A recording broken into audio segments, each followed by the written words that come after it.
is September 7th here in North Dakota. We've been up here hunting for just about a week now. The first 4 days were miserably hot, temperatures in the 90s. We had a cold front roll through here a couple of days ago on Tuesday,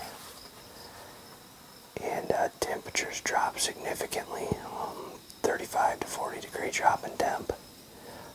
Of course, with it was north winds. As luck would have it, most of the spots where we're getting good deer on camera, we need south winds to hunt them. So JP and I have been filming the east siders at some other spots here the last few days. This is my first sit since Saturday. It is now Thursday. First sit with a bow. JP and I snuck in here. This is kind of just a spot on a map that we started running a camera about a week ago, 10 days ago, whatever it was.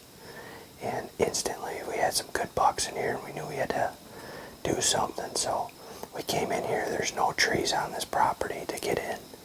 So we're kind of getting creative. We came in here and put a ground blind up. And we're worried about the wind in here. We weren't sure which marsh these deer were going to come out of. So I actually put the blind in an old barn. And it seems to not be affecting the deer one bit. They've been moving in here in daylight a lot. We just haven't had the right wind to hunt them.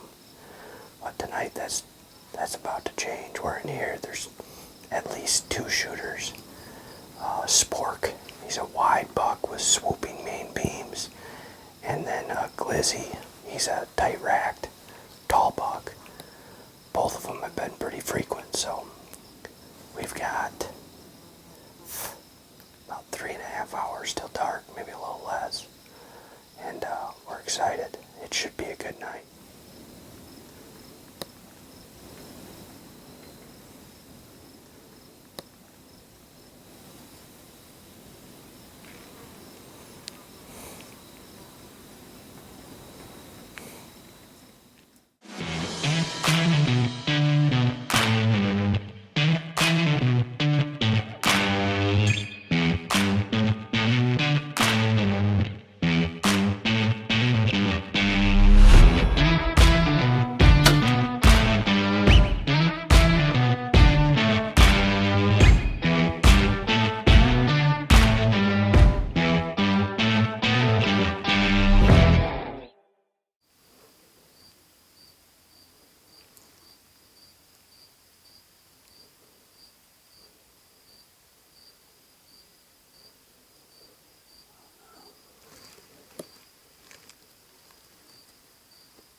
just lost Lite here.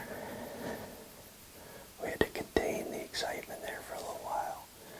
I shot the buck that we call Spork, and we watched him run out and tip over dead. Me and JP both brought our bows this afternoon because we had 2 shooters in here, Spork and Glizzy. And after I shot Spork, we had eyes on Glizzy, so me and JP swapped in the blind here.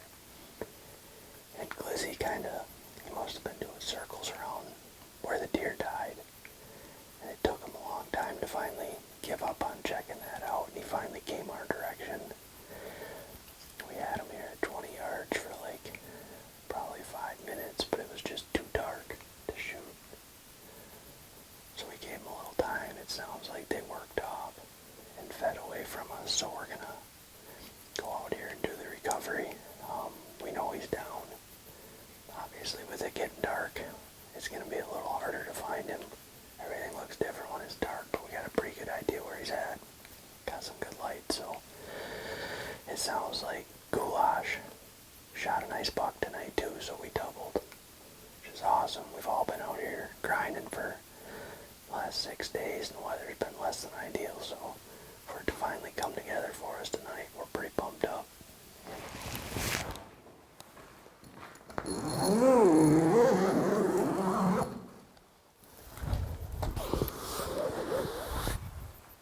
Paid to get creative tonight, boys.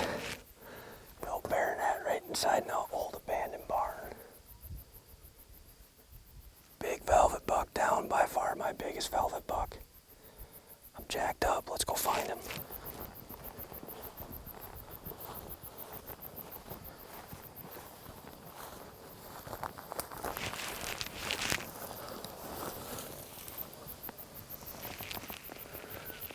That is a thing of beauty there.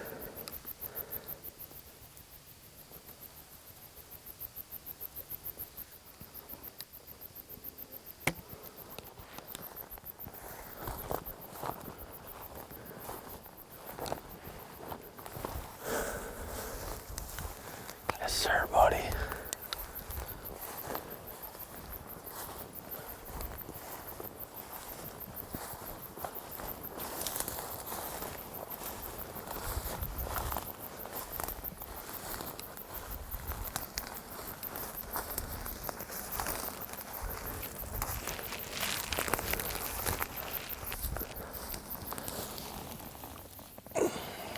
It is September 7th here, 2023. We are in North Dakota, kicking off the whitetail season, just like we've done up here the last 11 years now. The success that we've had as a group up here over the last decade has just been unbelievable. The deer camp has just got better every single year. A lot of good people to thank for this. First and foremost, I got to thank JP for rolling with me. He's been coming up here now for 6 or 7 years. We've had a lot of great hunts up here together, and we just had another one tonight. This is actually the first buck I've wrapped a tag around since 2020. I've watched numerous deer get hauled back to camp, and I wouldn't trade it for the world. These deer test us mentally, physically, put on a lot of miles and a lot of hard work to make this happen, and it finally came together for us tonight. Just a picture perfect hunt. Brand new area that we just started hunting. Actually this week we threw some cameras up in this area, picked up a couple good bucks, including this one that we named Spork because of these 2 little kickers out here on the front, kind of look like a spork. And it was him and Glizzy that were kind of on the radar. And as you guys could see, we seen both of them tonight. We had Glizzy coming to bow range right at last light, and JP just decided not to take the shot. It was too dark. But I am absolutely pumped, thankful, grateful to wrap my tag around this deer here in North Dakota tonight. And it sounds like Goulash hammered one too, so there's gonna be some beers drank. Just an awesome hunt here in North Dakota.